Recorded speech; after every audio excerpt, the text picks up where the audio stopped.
ಸವರ್ಣೀಯರ ದೌರ್ಜನ್ಯವನ್ನು ತಡೆಯಲಿಕ್ಕಾಗಿ U G C ಒಂದು ನಿಯಮವನ್ನು ತಂತು.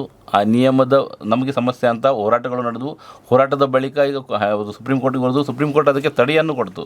ನಮ್ಮ ಪ್ರಶ್ನೆ ಇರೋದು, ಸುಪ್ರೀಂ ಕೋರ್ಟ್ ತಡೆ ಕೊಡುವಾಗ ನಮಗೆ ಇದು ಅನುಕೂಲ ಅಂತ ಹೇಳುವ ಒಂದು ವರ್ಗ ಇತ್ತಲ್ಲ, ಆ ವರ್ಗದವರು ನಮ್ಮದನ್ನು ಕೇಳಿ ಅಂತ ಯಾಕೆ ಸುಪ್ರೀಂ ಕೋರ್ಟ್ ಆ ಸಮಯದಲ್ಲಿ ಹೋಗಲಿಕ್ಕೆ ಸಾಧ್ಯ ಆಗಲಿಲ್ಲ ಅನ್ನುವಂಥದ್ದು. ಕೋರ್ಟು ಸುಪ್ರೀಂ ಕೋರ್ಟು, ಅದು ಸುಪ್ರೀಂ ಕೋರ್ಟ್ ಆಫ್ ಇಂಡಿಯನ್ಸ್ ಅಲ್ಲ, ಅದು ಸುಪ್ರೀಂ ಕೋರ್ಟ್ ಆಫ್ ಇಂಡಿಯಾ. ಶ್ರೀಮಂತರಿಗೆ ನ್ಯಾಯಾಲಯ, ನ್ಯಾಯಾಧೀಶರು, ಅಡ್ವೊಕೇಟುಗಳು ಅಂದರೆ ಒಂದು ಲಕ್ಸುರಿ, ಬಡವರಿಗೆ ಅದು ಶ್ರಮ. ಸುಪ್ರೀಂ ಕೋರ್ಟಲ್ಲಿ ಈಗ ಡೆಸಿಗ್ನೇಟೆಡ್ ಸೀನಿಯರ್ಸು, ಅಲ್ಲಿ ಒಂದು ಫೋಟೋ ಬಂತು ಪೇಪರಲ್ಲಿ, ಇದು ಕಾರ್ಗಳು, ವೆರೈಟೀಸ್ ಆಫ್ ಕಾರ್ಗಳಿದೆ, ಒಂದೊಂದು ಕಾರ್ 8 ಕೋಟಿ, 12 ಕೋಟಿ, 20 ಕೋಟಿ ಆ ಥರ ಕಾರು ಇದೆ. ಫೋಟೋ ಹಿಡಿದು ಇದು ಬ್ರಿಟನ್ನು, ಅಮೆರಿಕಾ ಕಾರ್ ಶೋರೂಮ್ ಅಲ್ಲ, ಇದು ಸುಪ್ರೀಂ ಕೋರ್ಟು ಡೆಸಿಗ್ನೇಟೆಡ್ ಸೀನಿಯರ್ಗೆ ಒದಗಿಸಿರುವ ಪಾರ್ಕಿಂಗ್ ಲಾಟ್ ಎಂದು ಕೊಡ್ತಾರೆ. ಸ್ವತಂತ್ರ ಬಂದ ಮೇಲೆ ಒಲಿಗಾರ್ಕಿ ಅಂದರೆ ಒಂದು ಗುಂಪು ಆಡಳಿತ ಮಾಡ್ತಾರೆ. ಗುಂಪು ಅಂದರೆ ಸವರ್ಣೀಯರು ಆಡಳಿತದಲ್ಲಿ ಇದ್ದಾರೆ, ಬ್ರಾಹ್ಮಣರು, ಕ್ಷತ್ರಿಯರು, ವೈಶ್ಯರು.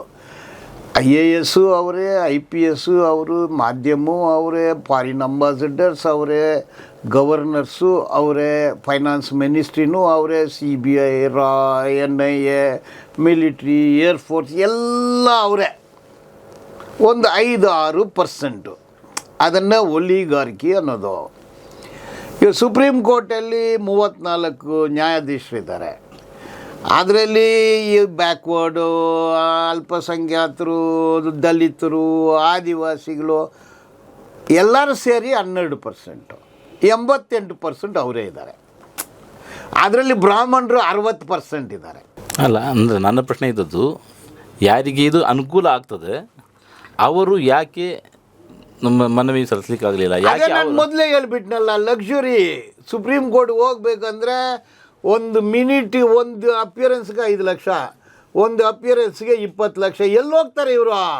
ಸಂಘಟಿತರಾಗಿ ಹೋಗ್ಬೋದಿತ್ತು ಅಂತ ಹೇಳ್ತಾ ಇರೋದು. ಎಲ್ಲಿ ಹೋಗ್ತಾರೆ? 2002ನಲ್ಲಿ ಕಾಂಟ್ರಾಕ್ಟ್ ಲೇಬರ್ ಕಾನೂನನ್ನು ಕಿತ್ತಾಕಿದ್ರು. ಯಾರು ಹೋಗ್ತಾರೆ? ಯಾವ ಸಂಘಟನೆ ಹೋಗುತ್ತೆ? 2002ಇಂದ ಇವತ್ತುವರೆಗೆ ಕಾಂಟ್ರಾಕ್ಟ್ ಲೇಬರ್ ಸಾಯ್ತಾ ಇದ್ದಾರೆ. ಅದನ್ನು ಕಿತ್ತಾಕಲಿಲ್ಲ. ಅಷ್ಟೊಂದು ಸುಲಭ ಅಲ್ಲ, ಎಲ್ಲ ಅವರೇ ಇಟ್ಕೊಂಡಿದ್ದಾರೆ.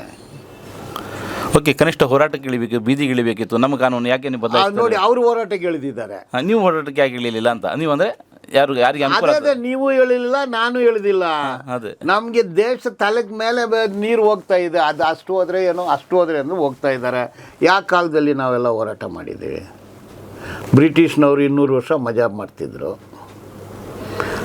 ಸ್ವತಂತ್ರ ಬಂದಾಗ ನಮ್ಮನ್ನು ಹಿಂದೆ ತಳ್ಳಿಬಿಟ್ಟು ಅವ್ರು ತಗೊಂಬಿಟ್ರು. ಎಲ್ಲ IAS, ಅವರೇ, IPS ಅವರೇ, ಎಲ್ಲನೂ ಅವರೇ ತಗೊಂಬಿಟ್ಟಿದ್ದಾರೆ. ನಮಗೆ ಇದು ದರಿದ್ರ, ಯು ಆರ್ ಪಾವರ್ಟಿ ಅಂದರೆ ನಿನ್ನ ಡೆಸ್ಟಿನಿ, ಕ್ಯಾಸ್ಟ್ ಅಂದರೆ ನಿನ್ನ ಡೆಸ್ಟಿನಿ. ಅದು ನಾವು ಹುಟ್ಟಿದ್ದೇ ಸಹಾಯಕ್ಕೆ ಅನ್ನೋದು ಅರ್ಥ.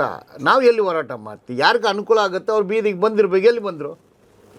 ಅದು ಯಾಕೆ ಬರಲಿಲ್ಲ ಇಂದು ಇಷ್ಟು ಸಮಯ? ಗೊತ್ತಿಲ್ಲ, ಯಾಕೆ ಬರ್ಲಿಕ್ಕೆ ಆಗಲಿಲ್ಲ ಅಂತ ಗೊತ್ತಿಲ್ಲ. ಬೆಂಗಳೂರಲ್ಲಿ ಆಸ್ಪತ್ರೆ ಇಲ್ಲ. ಯಾರು ಈಗ ಕೊರೋನಾ ಪೀರಿಯಡಲ್ಲಿ ಕೋಟ್ಯಾಂತರ ಜನ ಬೀದಿಗೆ ಬಂದರು. ಎಲ್ಲಿ ಬಂತು ಹೋರಾಟ? ಎಲೆಕ್ಷನ್ ಟೈಮಲ್ಲಿ 500 ರೂಪಾಯಿ, 300 ರೂಪಾಯಿ, 1000 ರೂಪಾಯಿ ಕೊಡ್ತಾರೆ, ಓಟು ಹಾಕ್ತಾರೆ. 5 ಸೆಕೆಂಡು ಡೆಮಾಕ್ರಸಿ, 5 ವರ್ಷ ಹಿಪೋಕ್ರಸಿ. ಆಯಿತಾ? ಸ್ವಲ್ಪ ಅಷ್ಟೊಂದು ಇದ್ದರೆ ಈ ದೇಶ ಯಾಕೆ ಹೆಂಗಿರುತ್ತೆ? 5 ಲಕ್ಷ ಕೋಟಿ, 5 ಲಕ್ಷ ಕೋಟಿ GDP ಅಷ್ಟು ಆದಾಯ ಬರುತ್ತೆ. ಅಂಗನವಾಡಿ ಟೀಚರ್ಗೆ 6700 ರೂಪಾಯಿ ಸಂಬಳ. ಅಡುಗೆ ಮಾಡಿ ಹಾಕೋ ಮಹಿಳೆಯರಿಗೆ 4600 ರೂಪಾಯಿ ಕೊಡ್ತಾರೆ. ಕೇಂದ್ರ ಸರ್ಕಾರ ಕೊಡೋದು ಕೇವಲ 600. 4600 ಬಾಳಕ್ಕಾಗುತ್ತೆ? ಯಾರು ಹೋರಾಟ ಮಾಡೋದು? ಇಷ್ಟಕ್ಕಂದು ದೊಡ್ಡ ದೊಡ್ಡ ಅನ್ಯಾಯಗಳು ನಡೀತಾ ಇದೆ. ಇದು ಒಂದು ಅನ್ಯಾಯ. ಯಾರು ಸಣ್ಣ ಗುಂಪು ಹೋರಾಟ ಮಾಡ್ತಾರೆ, ದೊಡ್ಡ ಗುಂಪಿಗೂ ವಿರೋಧವಾಗಿದೆ ಇದು. ಅವರ್ನೇರ ವಿರೋಧ ತಾನೇ ಇದು. ಸವರ್ಣೀಯರು ಹೋರಾಟ ಮಾಡ್ತಾರೆ, ಅವರ್ನೇರ ಅಂದರೆ ಇಂದು ನಾವೆಲ್ಲ ಒಂದು ಅನ್ನೋದು ಒಂದು ಸುಳ್ಳಲ್ಲ.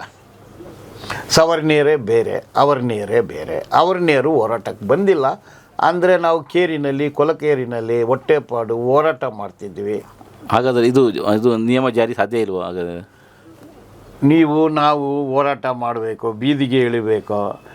ಈಗ ಹೋರಾಟ ಒಂದೇ ದಾರಿ, ಅಸೆಂಬ್ಲಿನಲ್ಲಿ ಏನೂ ಆಗೋದಿಲ್ಲ, ವಿಧಾನಸೌಧದಲ್ಲಿನೂ ಆಗೋದಿಲ್ಲ, ಪಾರ್ಲಿಮೆಂಟಲ್ಲಿ ಆಗೋದಿಲ್ಲ, ಸುಪ್ರೀಂ ಕೋರ್ಟ್ ಹೈಕೋರ್ಟಲ್ಲಿ ಆಗ್ತಾಯಿಲ್ಲ, IAS IPS ಎಕ್ಸಿಕ್ಯೂಟಿವ್ ಆಗ್ತಾಯಿಲ್ಲ. ಜನ ಕೂಗಾಡಬೇಕು, ಬೀದಿ ಹೋರಾಟನೇ ದಾರಿ. ಬೀದಿನಲ್ಲಿ ಅವ್ರು ಕೂಗಾಡ್ತಾರೆ ನೋಡಿ, ಅವ್ರಿಗೆ ಗೊತ್ತಿದೆ ಬೀದಿಗೆ ಬರಬೇಕು ಅಂದರೆ, ನಮ್ಗೆ ಗೊತ್ತಿಲ್ಲ. ಸ್ನೇಹಿತರೆ, ನಿಮ್ಮ ಅದ್ಭುತ ಬೆಂಬಲದಿಂದ ಸನ್ಮಾರ್ಗ ನ್ಯೂಸ್ ಚಾನೆಲ್ ಈಗ 2 ಲಕ್ಷ ಸಬ್ಸ್ಕ್ರೈಬರ್ಗಳನ್ನು ದಾಟಿದೆ. ಇದು ನಮ್ಮ ಯಶಸ್ಸಲ್ಲ, ಇದು ನಿಮ್ಮ ಯಶಸ್ಸು. ನಮ್ಮ ಮುಂದಿನ ಗುರಿ 4 ಲಕ್ಷ. ಇದು ಕಷ್ಟವಲ್ಲ, ನೀವು ಮಾಡಬೇಕಾದದ್ದು ಸಿಂಪಲ್. ನೀವು ಸನ್ಮಾರ್ಗ ನ್ಯೂಸ್ ಚಾನೆಲ್ ವಿಡಿಯೋವನ್ನ ನಿಮ್ಮ ಸ್ನೇಹಿತರಿಗೆ, ಕುಟುಂಬದವರೊಂದಿಗೆ ಹಂಚಿಕೊಳ್ಳಿ ಮತ್ತು ಅವರಲ್ಲೂ ಸಬ್ಸ್ಕ್ರೈಬ್ ಮಾಡಲು ಹೇಳಿ. ನೀವು ಶಕ್ತಿಯನ್ನು ಕೊಡಿ, ನಾವು ನಿಖರ ಸುದ್ದಿ ಕೊಡ್ತೇವೆ. ಧನ್ಯವಾದಗಳು.